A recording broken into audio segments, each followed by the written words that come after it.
If you're in sales and you feel awkward or stressed asking for the close or asking for the sale, then this video is for you. In this chapter of Sales School, we're going to be diving into how to close and collect as a sales professional, and I'm going to be showing you the exact process that I use as well as hundreds of my clients that I've trained over the past 8 years. This process is not pushy or emotional, and it actually helps your prospect close themselves, and it easily and effortlessly helps them move forward with purchasing what you have to offer. So if you're ready to let go of any stress or anxiety related to closing deals, then grab a pen and paper and prepare for today's training. Whether you're a business owner, entrepreneur, investor, or a sales rep, you know that sales is the fastest way to financial freedom and abundance. But if you're anything like most sales professionals, then you've probably struggled in your sales performance from time to time. Well, the truth is, it's not your fault. And there is a solution to help you eliminate those hard days, weeks, or even months that you might be experiencing. Now, you've probably noticed a pattern already, but the professionals in any area of life are the ones who always focus on and master the fundamentals. But here's a scary fact. Surveys show that 70% of everyone who sells for a living describes themselves as social sellers and have never gone through any formal sales training. Now, I'm guessing you don't want to be counted in that 70%, especially if you have plans to do extremely well in your sales career. That's why I want to introduce you to Sales School, the Sales Pro's Guide to Sales Fundamentals. Sales School is helping sales beginners and sales experts focus on the fundamentals of sales and human decision making so that they can leave their competition in the dust. Now, if that sounds like a school you'd enroll in, grab a pen and paper, take a seat, and let class begin. Welcome back to Sales School. In this week's chapter, we are covering chapter 10, which is Close and Collect. Once again, we are going through the 5-step sales process, and this is the 5th and final step in that process, if not one of the most important steps in that process. So more specifically, in this training, we are going to cover what is closing and collecting, why is closing and collecting important, how do I actually close and collect, and then of course, what should I do next after going through this chapter of Sales School. So what is closing and collecting? Well, closing is the process of helping your prospect come to a decision. That's what closing is. And the biggest mistake that I see sales professionals like you and I making is not being able to distinguish the difference between closing and collecting, because they are different and both of them are extremely important. Closing is helping individuals come to a decision, while collecting is the process of actually collecting money or collecting a transaction. So if you fail to close and collect, then you fail to get paid. So why is closing and collecting so important? Well, most individuals want to buy, but they hate to be sold. And we, meaning you and I as sales professionals, can actually help them buy by leading them in the steps to make a decision and actually purchase. And it's so important that we learn how to easily and effortlessly lead people through the process of closing and collecting, because it's only when we close and collect that we get paid. So that's why it's so important that you take what we're about to talk about today and begin implementing it in your sales process as fast as possible. Now, how do I actually close? This is my favorite. And when I say favorite, I mean my all-time favorite technique and strategy to close sales. And it's a simple 4-step process that you can actually use.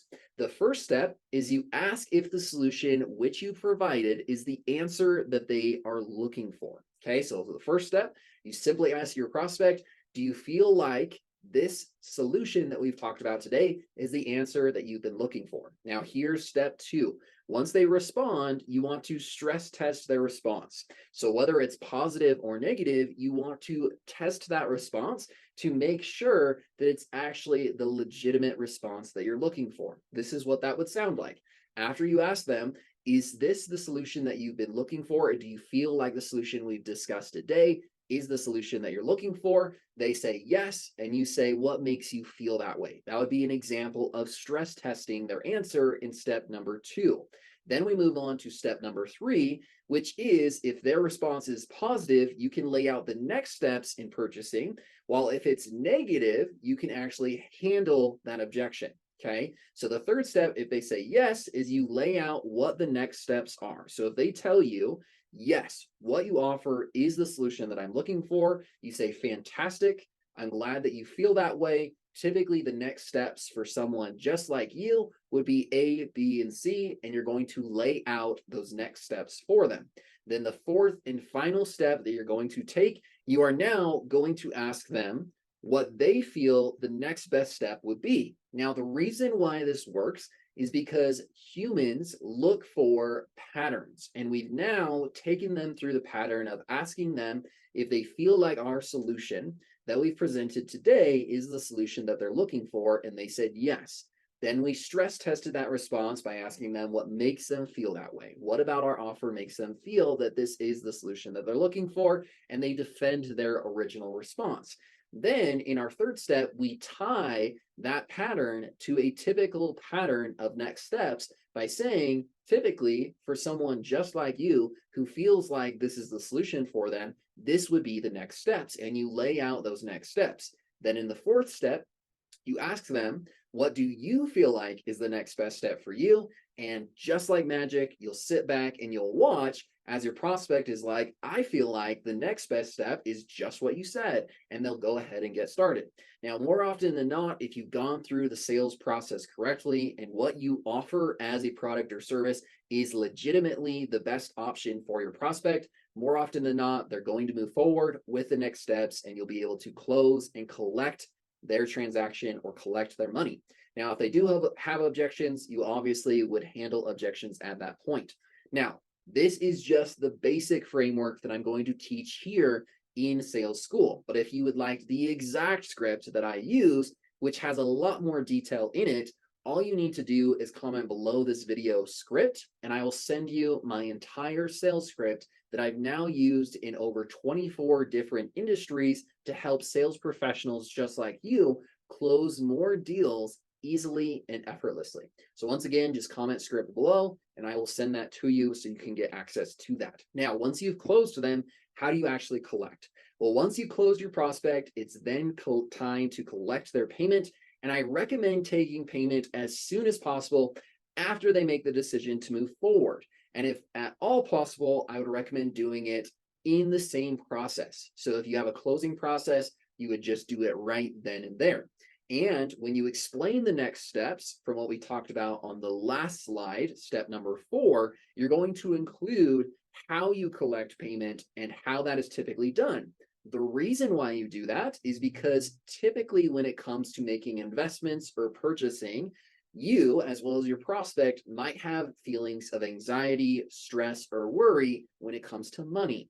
You can minimize those feelings and mitigate the risk of them not closing by calmly walking them through the process of what collecting payment looks like so that they feel comfortable moving forward with you. When you do this, this prepares them to go through those steps of payment once they've made the decision to buy. And that is how you close and collect in your sales process. Now, that's everything that I plan on going over in today's chapter of Sales School. And if you're watching this on social media, all you need to do is comment below this video, Sales School, and I'll send you the link to grab this entire training course and the entire training curriculum completely for free. Now, if you're watching this Sales School course within the actual Sales School course and inside our online training curriculum, you'll actually want to take the pop quiz by clicking the link below this training video. So down below this video, there's a button. Go ahead, and once you finish watching this training, you can take that pop quiz. And after you finish that pop quiz, you are then ready to move on to the next training in this training series.